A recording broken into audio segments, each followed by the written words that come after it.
Primero le queremos agradecer a la Escuela de Psicología Social que nos abrió las puertas, acá a Ana, a Rosa y a todas las personas que trabajan en la escuela, también a Hernán, Fernando Val, por hacer, digamos, quien va a dictar el seminario. Este seminario lo organiza la corriente de Ciencias Sociales del Área Z de la Liberación y también invita NASA, la corriente pichoniana y la Salvador Massa, la corriente de profesionales y trabajadores de la salud.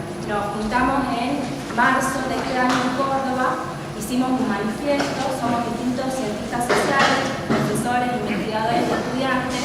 Y las características de esta corriente, que me parece que es inédita, digamos, de lo que nosotros nos planteamos, en primer lugar, que sea federal, verdaderamente federal, que incluya, digamos, a todas las provincias, no haciendo una cosa contradictoria o dilemática entre lo que es el interior y Buenos Aires, sino tratando de ver cómo integramos, digamos, interdisciplinaria, digamos, somos distintas corrientes, digamos, distintas disciplinas, desde la historia, la antropología, la psicología social, sociología, me olvido ahora de muchas, pero la idea es que sea interdisciplinaria, que también es, digamos, iría en contra de la forma dominante que nos enseña que no nos podemos comunicar entre nosotros. Y también, digamos, un proyecto que sea democrático y colectivo, o sea, frente a lo individual, que prime lo colectivo, que nos parece que nos ayudaría, digamos, a un objeto de estudio que tenga mayores miradas para que sea más enriquecedor. Uno de los objetivos principales, y me parece que eso engancha con lo que tiene como objetivo este seminario, justamente es conocer, pero no conocer por el mero hecho o la necesidad de conocer, sino con la necesidad de transformar la realidad en la que nosotros vivimos. Entonces, por eso es que nos parece como muy adecuado justamente hacer un seminario que empiece con uno de los pensadores más importantes del siglo XIX y que hasta el día de hoy, 2 siglos después casi de su nacimiento, sigue teniendo una vigencia para nosotros muy importante para poder entender la complejidad del mundo actual, en la que todavía, digamos, sigue siendo necesario para digamos, los cambios profundos que planteaba Marx, no solamente conocer la sociedad, sino frente a la sociedad capitalista, plantear un camino liberador en la que no haya más explotación del hombre por el hombre. También nos parece que no es casual que este seminario se haga acá en la Escuela de Psicología Social, en la cual, digamos, siempre abrió sus puertas para todas las actividades que tengan que ver con el pueblo, digamos, intervenir en las necesidades sociales, eso nos parece muy importante. Y en ese sentido el símbolo de lo que significa para nosotros Ana Quiroga, la conocemos desde hace mucho tiempo y trabajamos con ella. Y después nos parece también importantísimo subrayar justamente que lo da Hernando Val. Hernando Val, ya va a hablar bien Ana, pero es uno de los mejores cardiólogos de la Argentina, pero no solamente eso, que ya es muy importante, sino también que tuvo la necesidad de un estudio profundo de Karl Marx. Y eso también frente a una forma dominante de hacer, digamos, ciencia, que es solamente mirar un aspecto muy, muy chiquito y no poder ver lo general, o sea, quedarse en lo particular. Entonces, en ese sentido, para nosotros es un placer, digamos, tener este seminario con Hernán. La metodología, les digo rápidamente para que ya lo presenten los compañeros, va a ser una exposición de 1 hora más o menos, después 1 hora en trabajo grupal, en el cual, digamos, el profesor te va a dar unas consignas, y después otra hora más en donde digamos, en plenario discutiríamos las consignas junto con la clase. Y la bibliografía, digamos, que se tiene que ir leyendo módulo a módulo. ¿Sí? Los dejo con Ana. Yo voy a hablar en nombre de la corriente pichoniana, que está constituida también a lo largo del país por discípulos de Pichon, que tratamos de darle continuidad a su pensamiento, particularmente teniendo en cuenta la fundamentación que explícitamente hace de su pensamiento y su elaboración en el materialismo dialéctico de todo.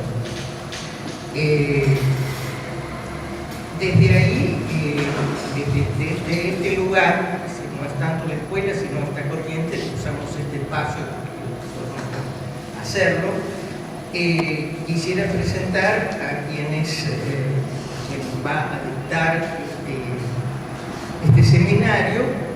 Fernando Val es un investigador. Un investigador que no es aquellos que están encerrados en una habitación de 4 paredes y con nadie habla. En principio es un investigador activo en los 3 campos de trabajo que podemos conocer. Uno, la cardiología, el otro sería la problemática general de la salud, ya que es el coordinador de la corriente de Salvador Massa, que se ocupa de la problemática de la salud en nuestro país. Y un investigador del pensamiento marxista, que tampoco es un investigador de sillón, como decía Pillon, que mucha gente se sentaba en un sillón y suponía que investigaba, pero que nunca conocía el campo, sino porque también es un militante de ese pensamiento. Otra cosa que me gustaría señalar es lo importante que se haya configurado esta corriente nacional de pensar y hacer en función de la liberación, o pensar y hacer para la liberación, está integrada por jóvenes cientistas sociales de la más diversa, es decir, de distintas disciplinas y de distintos lugares del país, ¿no? Es decir, eso es coherente también con la búsqueda del disciplinario que nos anima a nosotros como línea de pensamiento y como institución. Desde el punto de vista específico del que puedo hablar yo, que la psicología social siempre ha sido una preocupación, un tema de investigación, cuáles son las condiciones históricos, sociales, políticas, económicas de la creación o la gestación de un pensamiento. Bueno, y Doval va a hablar nada menos que del pensamiento que realmente conmovió el siglo XIX, XX, la vida social, ¿no? Todas las transformaciones que surgieron a partir del análisis que Marx y sus continuadores hicieron. Y entonces, simplemente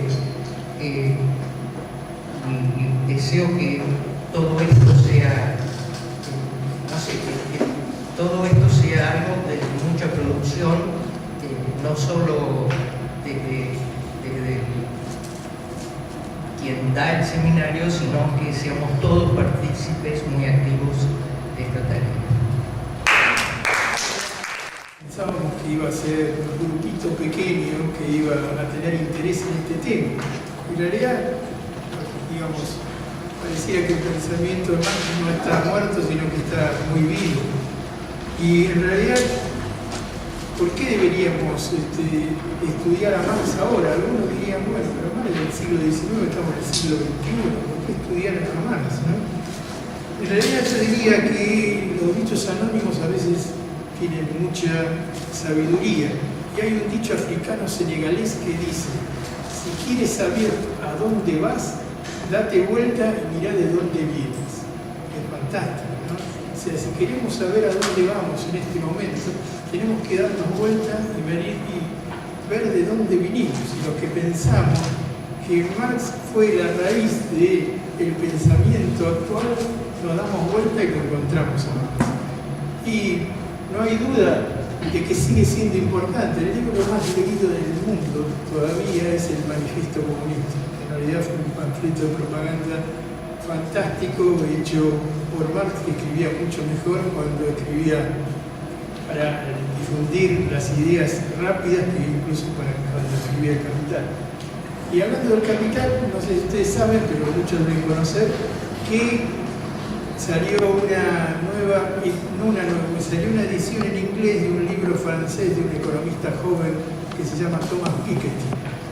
Y el libro se llama El Capital en el siglo XXI. Pero si uno ve la edición que salió en abril en Harvard, la Universidad de Harvard sacó esa edición, en realidad pusieron en rojo y en grande el nombre de capital, y después en el siglo XXI en chiquito.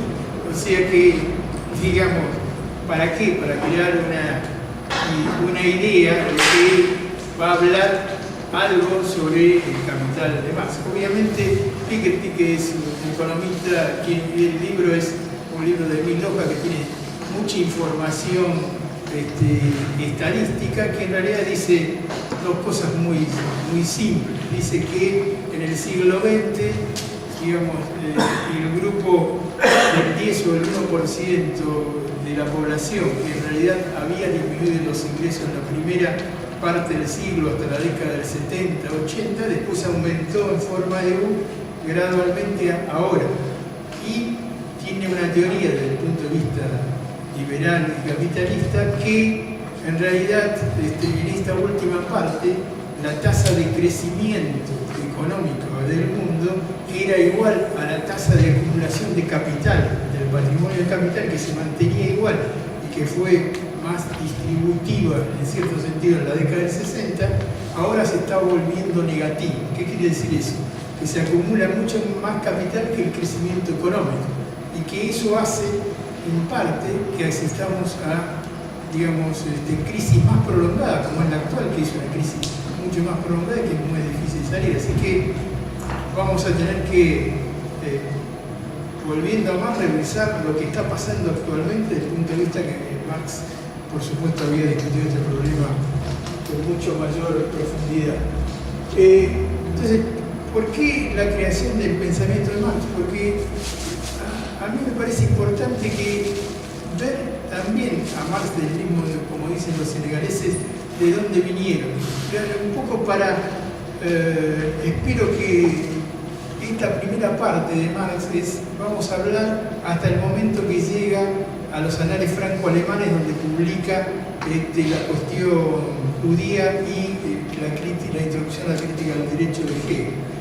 Y esa primera parte de Marx es una lucha importante de Marx con el pensamiento predominante en la época esa en Alemania, fundamentalmente en Berlín, que eran los libres, que era el pensamiento hegeliano, pero del ala izquierda del pensamiento hegeliano, que eran los neo-hegelianos o hegelianos de izquierda, y que en realidad está muy alejado de lo que tenemos nosotros, porque hay muchas referencias que ya, digamos, han pasado del tiempo, pero que tienen cosas fundamentales. Entonces, vamos a empezar con la idea de lo siguiente. Yo decía, ¿cómo presentarlo a Marx? Me parecía que el que mejor lo podía presentar era su compañero de toda la vida, que fue Friedrich Engels, que, digamos, compartió con él 40 años, hizo una locución muy cortita cuando él falleció, y que la locución de Engels frente a la tumba de Marx resume un poco lo que queremos hablar sobre Marx. Y bueno, él decía que había muerto hacía poco tiempo, que lo habían encontrado dormido suavemente, y que en realidad, fíjense que todavía en esa época, en realidad el mundo era el proletariado militante de Europa y América, nada más. Y estamos hablando de 1883. O sea, cómo cambió la cosa. Él pensaba que era, digamos, muy extenso porque había llegado a América. Y, digamos, lo que dice es cómo iba a dejar el vacío abierto por esta figura gigantesca, y entonces resume diciendo, la primera cosa que dice es: así como Darwin descubrió la ley del desarrollo de la naturaleza orgánica, Marx descubrió la ley del desarrollo de la historia humana. O sea, hace una primera aseveración donde, digamos, homologa sobre el descubrimiento del desarrollo de la naturaleza, el descubrimiento del desarrollo de la historia por Marx. Y dice lo que todos conocemos, ¿no es cierto? Que debajo de la maleza ideológica, en realidad, lo que Marx decía con respecto a la ley del desarrollo de la historia humana era que la producción de los medios de vida inmediatos, materiales, por consiguiente la correspondiente fase económica de desarrollo de un pueblo de una época, es la base a partir de la cual se han desarrollado todas las instituciones políticas, judiciales, artísticas, religiosas, y no al revés, como hasta entonces se creía.